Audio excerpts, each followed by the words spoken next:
Vencedores e perdedores do GP do Brasil de 2025. Você deve estar se perguntando, Fred, mas vencedores e perdedores no domingo? E eu vou te responder que sim, vencedores e perdedores no domingo, nesta situação especial em que estamos. Eu vou inverter o vencedores e perdedores com o quadro de reações. O quadro de reações então vai ser na segunda-feira, porque esse é um quadro que exige um pouco mais de cuidado na edição, exige um tato a mais para fazer toda a pesquisa, curadoria de todas as várias mensagens que vocês mandam.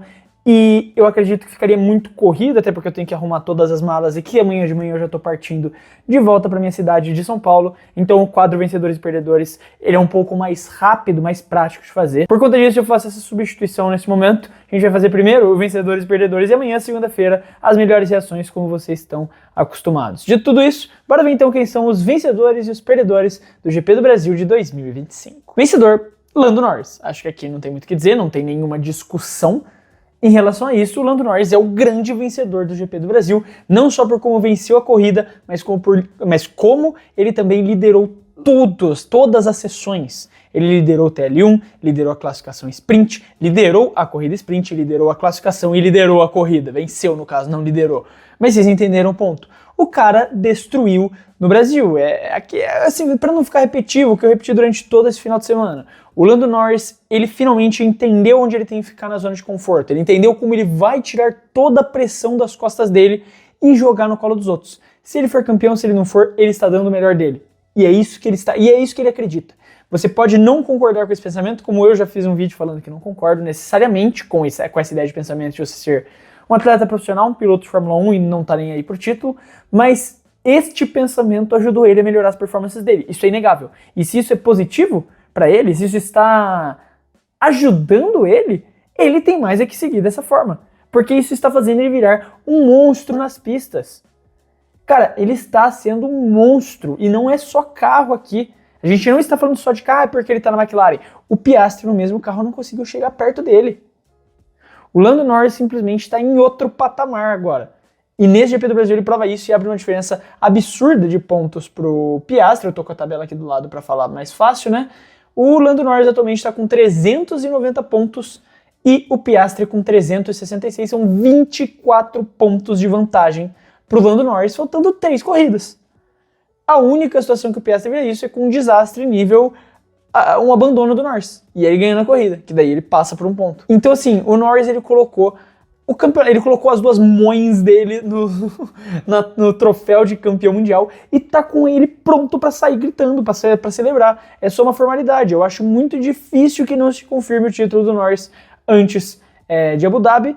Mas assim, a gente tá falando de Fórmula 1 e de Fórmula 1 tudo pode acontecer. A gente se lembra que aconteceu na Holanda. Não dá pra cravar que Las Vegas um desastre não possa acontecer. Mas até o momento o Lando Norris tem a faca, o queijo e as mãos pra ganhar esse título. Perdedor, Oscar Piastri.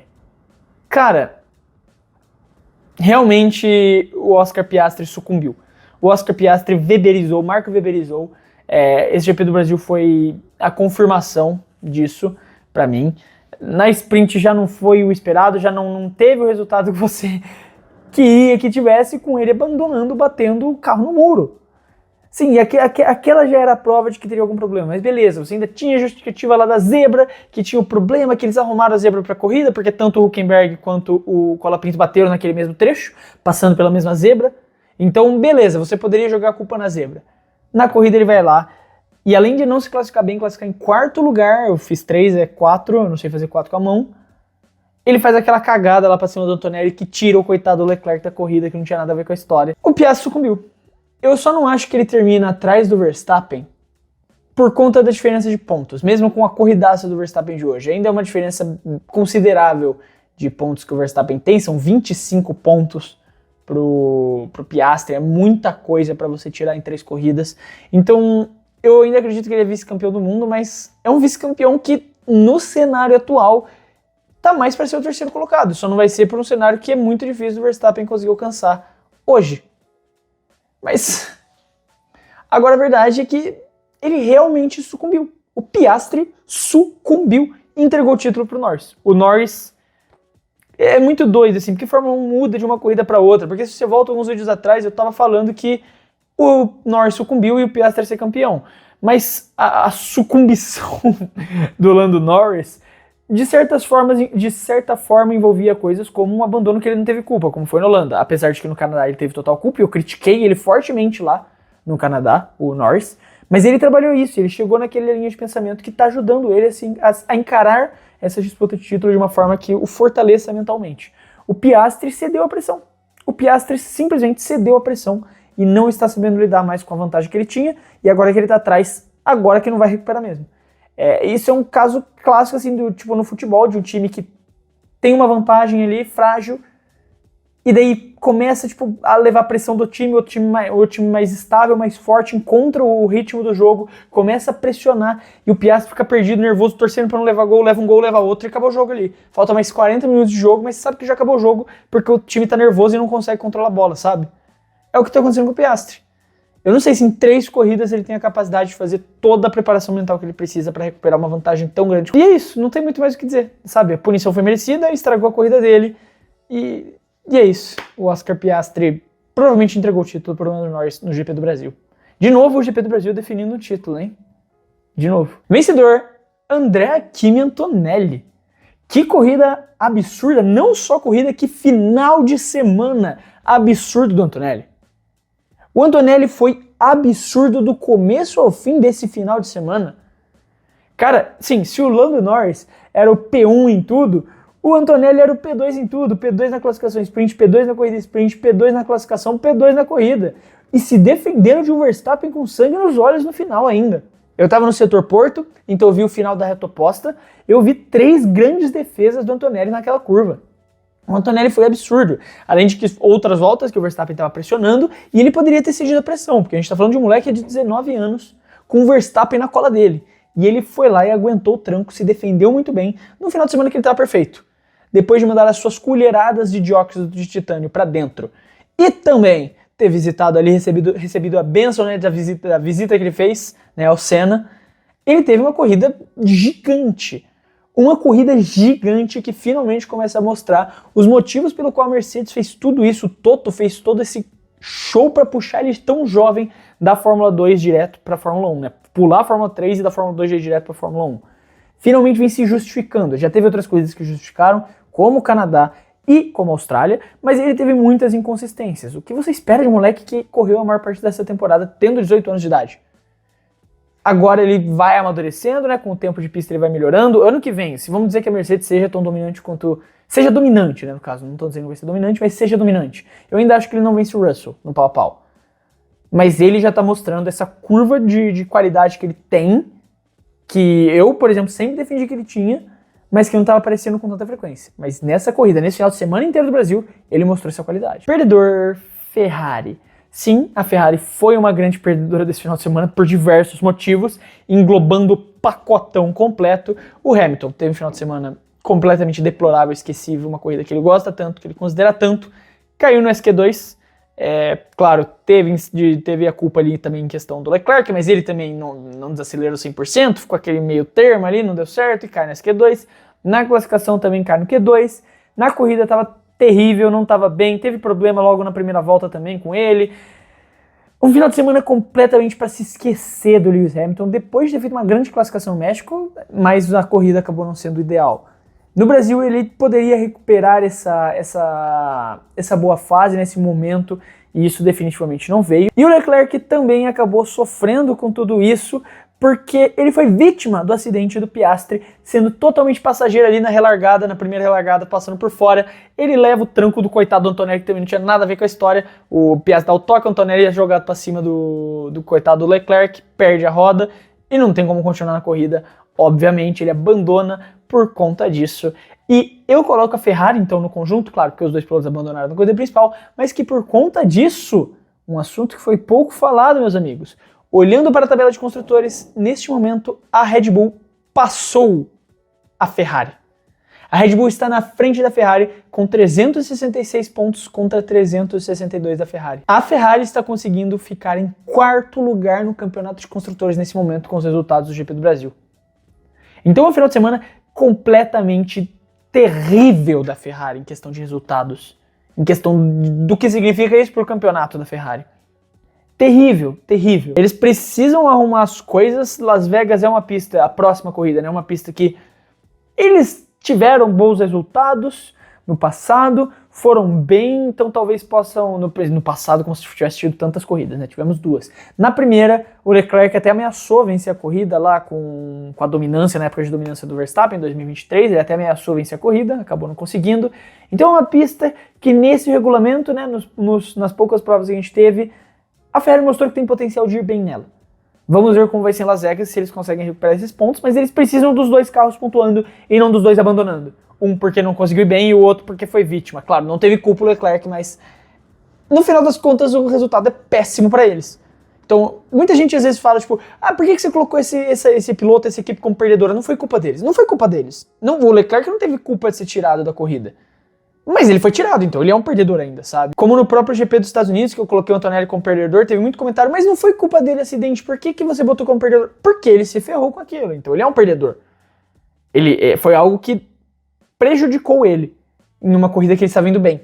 Então ele é um perdedor por conta disso. E nesse caso, eu coloco a Ferrari como perdedora por todo esse contexto. Vencedor, Max Verstappen. Colocando o nosso pódio completo aqui, porque o pódio foi absurdo. O pódio estava fora da curva nessa corrida.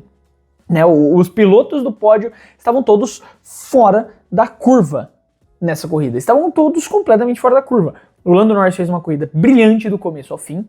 O Antonelli, eu acabei de argumentar, né? Fiz um quadro inteiro aqui agora dele falando do porquê eu coloco ele como vencedor. E o Verstappen, no Brasil, o Verstappen é insano. Eu critiquei ele pesado na classificação ontem, como tinha que ter sido feito. Na corrida eu vou elogiar a atuação de gala de Max Verstappen, que contou mais uma vez com a sorte ao lado dele, como no ano passado, né? No safety car ele já aproveita e faz a primeira parada, numa estratégia ali diferente, coloca os pneus médios e vai ultrapassando o pelotão inteiro, vai embora. Sai passando todo mundo que tá na frente, tá nem aí. O regulamento é difícil de ultrapassar, meu irmão, não tô nem aí, sai da minha frente que eu tô te passando. E foi passando todo mundo, abrindo o caminho, e por conta disso, ele conseguiu escalar o pelotão pra terminar em terceiro lugar. No final ali ele para, bota os pneus macios e passa o Russell na pista e chega a ameaçar o Antonelli, não consegue passar. Vivemos ali um México 2, né, que ele chega no final mas não consegue passar. No caso do México ele não passa o Leclerc pelo Virtual Safety Car, mas aqui no Brasil não passa o Antonelli pelo braço do Antonelli mesmo, ter sido uma grande pilotagem dele, mas ainda assim não diminui em nada a grande e absurda e magnífica corrida que o Max Verstappen fez. Inclusive, o carioca da Sai da Escada, ó, lembrei, viu, que me encontrou lá na invasão de pista, né, depois da corrida, eu tava lá dentro da pista, no S do Senna, ele me encontrou, falou que gosta muito do clube e falou que é da organizada do setor G, Sai da Escada, então carioca ali, ele falou que queria ver eu falando bem do Max Verstappen no vídeo, tá aí, tô falando bem do Max Verstappen, nossa senhora, deu um soco no meu notebook, eu quase derrubei ele no chão. Tô falando bem do Max Verstappen, né, totalmente normal esse vídeo aqui, né, meu irmão, esses vídeos aqui que estão sendo produzidos na estadia em Interlagos são completamente improvisados. O tripé da minha câmera são 2 papéis higiênicos nesse momento. Dito tudo isso, tem que ser elogiada a corrida absurda do Verstappen. Largou da pit lane e terminou em terceiro lugar. Verstappen no Brasil e chuva, tá certo que não jogando na corrida, mas teve a chuva antes ali. Verstappen no Brasil e chuva é sinônimo de resenha. É sinônimo de que esse cara vai fazer a corrida mais insana que você já viu na sua vida. E fica aí a informação, o Verstappen ele quebrou um recorde da Fórmula 1, ele se tornou o piloto com mais vitórias de posições diferentes do grid. Ou seja, é o que, tipo, ele já venceu uma corrida de P1, de P2, de P3, de P4, de P10, P11, sabe? Essas coisas assim. Ele é o piloto que tem mais vitórias de posições diferentes de largada. Vitórias não, desculpa, pódios em posições diferentes de largada, com essa largada pit lane terminando no pódio. Esse cara é simplesmente insano. Por conta da péssima classificação, a Red Bull aproveitou e trocou tudo que tinha direito lá, né? Já trocou tudo, botou motor novo, botou tudo novo lá, já tacou todas as punições que o Verstappen podiam levar. Isso com certeza ajudou. Ele tinha um carro muito bom, enquanto muitos pilotos talvez não necessariamente estavam com seus melhores equipamentos, mas isso não tira de forma nenhuma o mérito do Verstappen nessa pilotagem. De forma nenhuma. Foi insano e mais do que merecido estar nesse pódio e ameaçando o segundo lugar no Mundial, apesar de achar improvável ainda. Perdedor, Aston Martin. Isso porque a gente também tem que falar da acirradíssima disputa pelo P6 dos construtores que está rolando nesse momento. E Aston Martin iludiu na classificação sprint, colocando os 2 carros na Q3, e na corrida morreram, né? O Alonso e o Stroll morreu, o Alonso tirou o Bortoleto da corrida, o Stroll tirou o Bortoleto da corrida, né? Inclusive eu vi um meme, assim, Não façam isso que eu vou falar, mas eu vi um meme, tipo, é bom o Stroll trancar todas as janelas, portas, tudo do quarto do hotel dele, porque o pessoal vai lá caçar ele a todo custo. Não façam isso, obviamente, mas realmente o Stroll tirou ali, deu o toque que acabou tirando o Bortoleto da sua primeira corrida de casa. Então, no retorno brasileiro no GP do Brasil, ele abandona na primeira volta.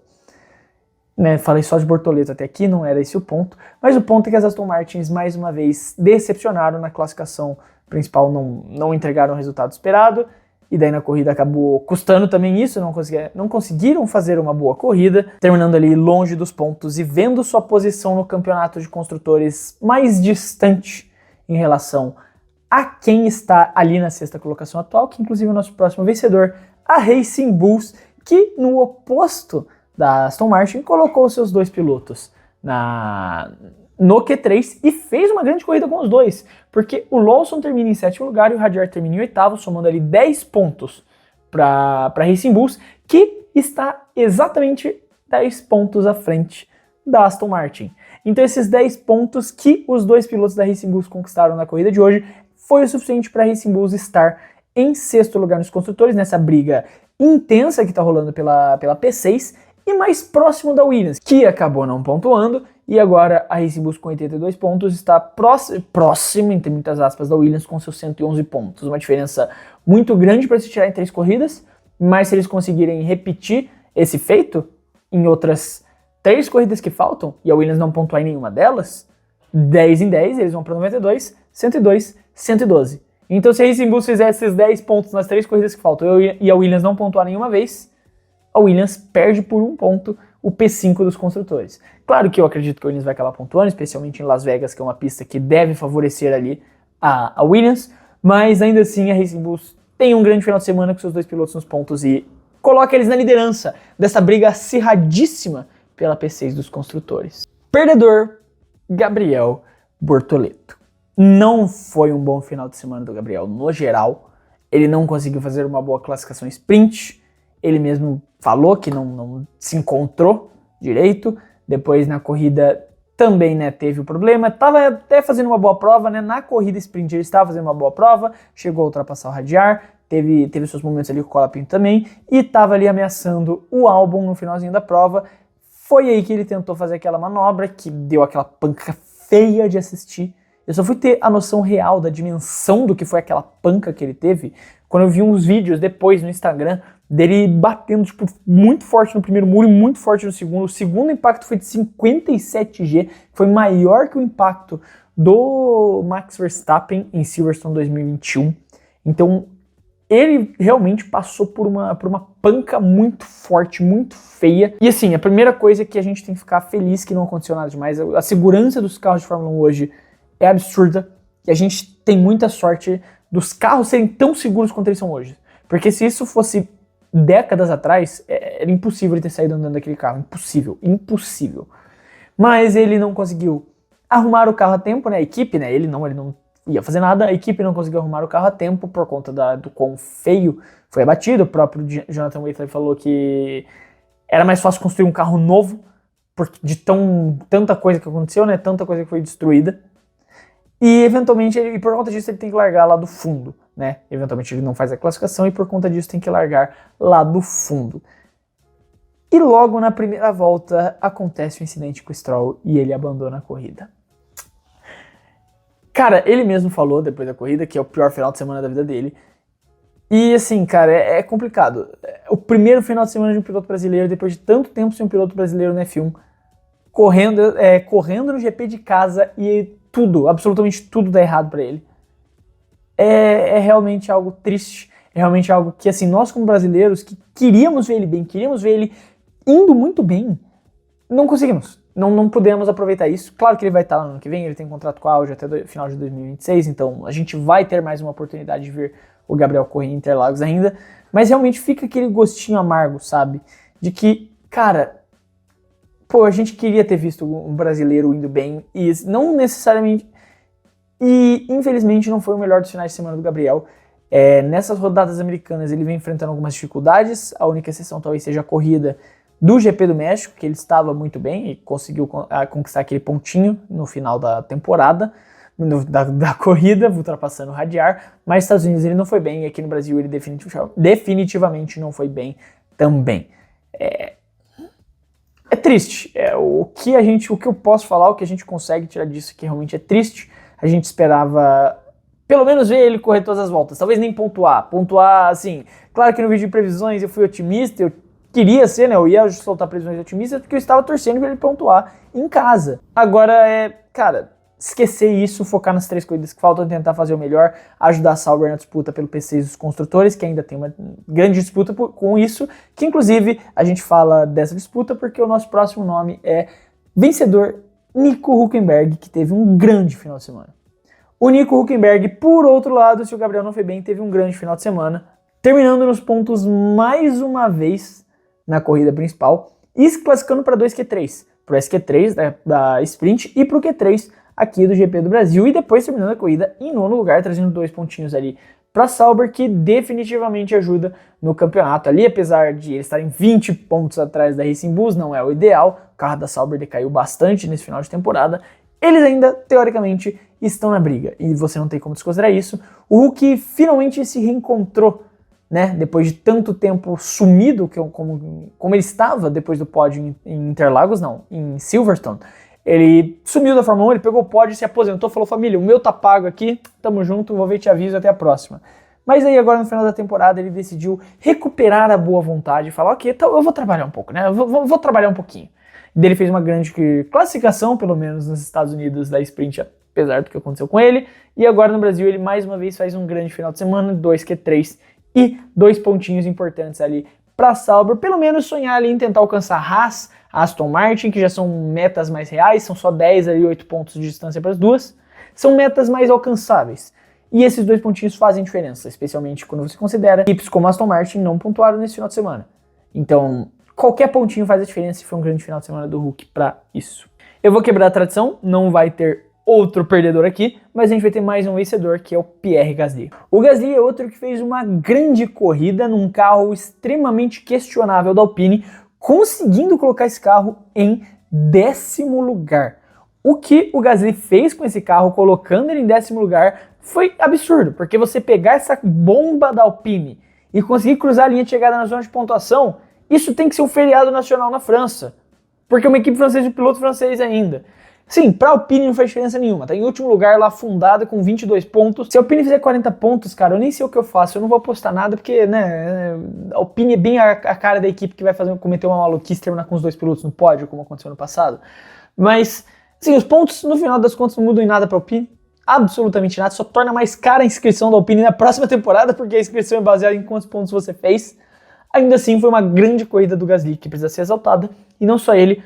Outro vencedor, mais um vencedor, sem a gente falar de perdedores, a gente teve mais vencedores, bem mais do que perdedores nessa corrida, Oliver Bearman, que também terminou na zona de pontuação em 6º lugar e em boa parte da corrida esteve ali nas posições de cima, ficou em 4º, em 5º lugar, eventualmente foi ultrapassado pelo Piastri, pelo Russell, pelo Verstappen, né, pelo pessoal que em algum momento precisou ficar atrás dele por questões estratégicas, mas, de novo, o Bearman corrigiu o grande problema, mostrou que ele corrigiu o grande problema dele, que era ritmo de corrida. O Bearman sofria muito na corrida. Ele se classificava bem, ia caindo, ia afundando no grid. Tanto que, assim, a gente tinha aquele meme famoso de: olha lá, Bearman classificou na frente ou com atrás, vai terminar a corrida ou com na frente, Bearman atrás. Ah, sabe, tinha esse meme que eu falava muito, mas o fato é que o Bearman corrigiu isso. Ele está muito rápido na corrida, muito, e não é pouco. Ele está muito rápido. Eu não sei o que fizeram para corrigir isso. Falou: ô Bearman, meu irmão, corre. E o Bearman: pô, é verdade, eu tenho que correr na corrida, né? E agora tá correndo. Tipo, realmente, porque foi uma mudança muito drástica. Foi uma mudança muito drástica de um cara que tinha dificuldade na corrida para um cara que tá fazendo muito mais do que o carro dele pode entregar. Ou o Ocon, que tá realmente muito lavado e não consegue extrair esse carro totalmente. Uma das duas. Mas eu vou dar o voto de confiança pro Bearman, porque ele está fazendo grandes corridas. Ele fez isso no México e fez agora novamente no GP do Brasil, terminando na 6ª colocação, somando 8 importantes pontos para a Haas na briga por esse P6 e também para se salvar ali da Sauber, porque esses 8 pontinhos são o que separam a Haas da Sauber e que, se não fossem eles, os 2 pontinhos do Hülkenberg teriam colocado a Sauber não sei se na frente da Haas, porque tem um pódio, né? Então, pelos critérios de desempate, a Sauber estaria na frente da Haas. Mas aí tá, os vencedores e perdedores do GP do Brasil de 2025. Eu quero, como sempre, saber a sua opinião. Não esquece de deixar ela aí nos comentários. Se você concorda, discorda, gostou, não gostou, o que você tem a dizer. Eu sempre quero saber, então não esquece de deixar aí nos comentários do vídeo. Lembrando também que se você gostou e quiser ajudar o Clube da F1, você pode fazer isso se inscrevendo no canal, porque ajuda muito a poder continuar produzindo todos esses vídeos aqui para vocês. No mais, eu quero deixar um abraço para você que ficou até aqui e até o próximo vídeo.